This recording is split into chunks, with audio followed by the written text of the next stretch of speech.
പുതിയൊരു യുഗപ്പിറവിക്ക് വഴിയൊരുക്കിക്കൊണ്ട് ഇന്ത്യയുടെ നികുതി നിയമങ്ങൾ ലളിതമാക്കാനും ആധുനികവൽക്കരിക്കാനും ലക്ഷ്യമിട്ടിട്ടുള്ള സുപ്രധാനമായ ഒരു നീക്കത്തിന് രാജ്യം സാക്ഷ്യം വഹിച്ചു.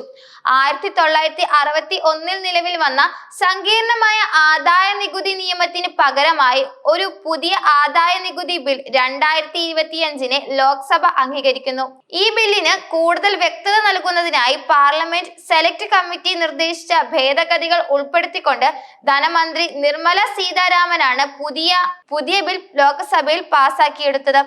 ഇത് ആദായ നികുതി നിയമങ്ങളുടെ ചരിത്രത്തിലെ ഒരു സുപ്രധാനമായ നാഴികക്കല്ലാണ്. പുതിയ ബില്ലിന്റെ പ്രധാന ലക്ഷ്യം ദശാബ്ദങ്ങൾ പഴക്കമുള്ള നിയമങ്ങളെ ലളിതവും സുതാര്യവുമാക്കുക എന്നതാണ്.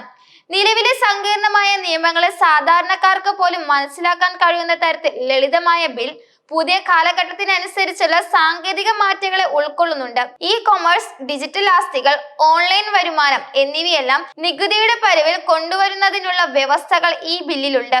2026 1 മുതലാണ് പുതിയ ബിൽ പ്രാബല്യത്തിൽ വരിക.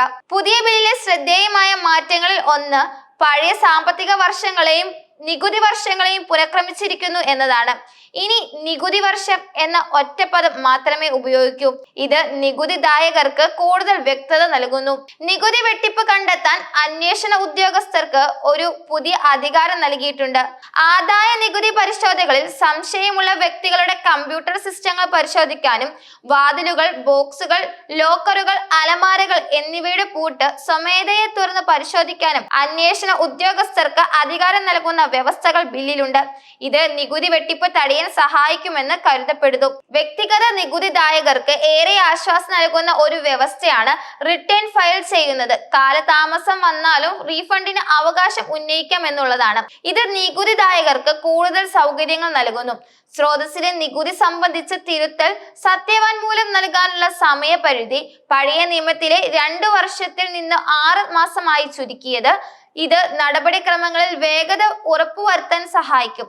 താമസിക്കുന്ന വീടുൾപ്പെടെ പ്രോപ്പർട്ടി ടാക്സ്, പെൻഷൻ, നികുതി ഇളവ് എന്നിവ പോലുള്ള കാര്യങ്ങളിൽ ഉണ്ടായിരുന്ന അവ്യക്തത പുതിയ ബിൽ പൂർണ്ണമായും നീക്കം ചെയ്തിട്ടുണ്ട്.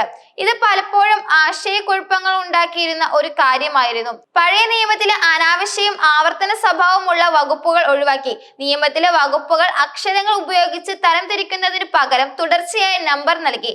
ഇത് നിയമം വായിക്കുന്നതിനും മനസ്സിലാക്കുന്നതും എളുപ്പമാക്കുന്നു. 1961 നിയമത്തിലെ 700 അധികം വകുപ്പുകൾക്ക് പകരം പുതിയ ബിൽ 536 വകുപ്പുകൾ മാത്രമുള്ളതാണ്. അധ്യായങ്ങളുടെ എണ്ണത്തിൽ മാറ്റമൊന്നുമില്ലെങ്കിലും ഷെഡ്യൂളിൽ 14 നിന്ന് 16 കൂട്ടി. നിയമത്തിലെ പേജുകളുടെ എണ്ണം 823 നിന്ന് 622 കുറഞ്ഞത് നിയമങ്ങളുടെ ലളിതവൽക്കരണത്തിന് തെളിവാണ്. ഡിജിറ്റൽ ആസ്തികളും ഡിജിറ്റൽ ഇടപാടുകളും ഓൺലൈൻ വഴിയുള്ള വരുമാനവും ആദായ നികുതിയുടെ പരിധിയിൽ കൊണ്ടുവരുന്നതിനുള്ള വ്യക്തമായ വ്യവസ്ഥകൾ ബില്ലിലുണ്ട്. ഇത് പുതിയ കാലഘട്ടത്തിന്റെ സാമ്പത്തിക വ്യവസ്ഥയ്ക്ക് അനുസരിച്ചുള്ള നിയമങ്ങൾ രൂപീകരിക്കാൻ സഹായിക്കും. പെൻഷനും ഗ്രാറ്റുവിറ്റിയും ഒരുമിച്ച് ലഭിക്കുമ്പോൾ കുടുംബാംഗങ്ങൾക്ക് ലഭിക്കുന്ന നികുതി ഇളവിനെ കുറിച്ച് കൂടുതൽ വ്യക്തത വരുത്തി. ഇത് പെൻഷൻകാർക്ക് ഏറെ സഹായകമാണ്. നഷ്ടം അടുത്ത വർഷത്തേക്ക് നികുതി ഇളവിനായി കാരി ഫോർവേഡ് ചെയ്യാനുള്ള സൗകര്യങ്ങൾ നിലനിർത്തിയിട്ടുണ്ട്. കൂടാതെ മത ട്രസ്റ്റുകൾക്ക് ലഭിക്കുന്ന അജ്ഞാത സംഭാവനകൾ നികുതി ഇളവ് നൽകാനുള്ള വ്യവസ്ഥകളും നിലനിർത്തി. വ്യക്തികൾക്കും സ്ഥാപനങ്ങൾക്കും, പ്രത്യേകിച്ച് സൂക്ഷ്മ ചെറുകിട ഇത്തരം സംരംഭങ്ങൾക്കും നികുതിയുമായി ബന്ധപ്പെട്ട നടപടിക്രമങ്ങൾ ലളിതമാക്കിയിട്ടുണ്ട്. പുതിയ ബില്ലിന് ലോക്സഭയിൽ ചർച്ചകൾ ഉണ്ടായിട്ടില്ല എന്നുള്ളത് ഒരു വലിയ വിമർശനത്തിന് കാരണവുമായിട്ടുണ്ട്. ഒരു വലിയ മാറ്റം വരുത്തുന്ന ബില്ലിന്മേൽ കൂടുതൽ ചർച്ചകൾ നടത്തേണ്ടത് അത്യാവശ്യമാണെന്നുള്ള അഭിപ്രായങ്ങൾ ഉയരുന്നുണ്ട്.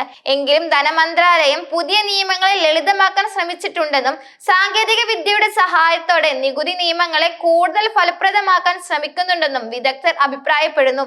പുതിയ ബിൽ നികുതി നിയമങ്ങളെ കൂടുതൽ ആധുനികവൽക്കരിക്കുമെന്നതിനൊപ്പം ഇന്ത്യയുടെ സാമ്പത്തിക വളർച്ചയ്ക്ക് ആക്കം കൂട്ടാൻ സഹായിക്കുമെന്നും പ്രതീക്ഷിക്കുന്നു.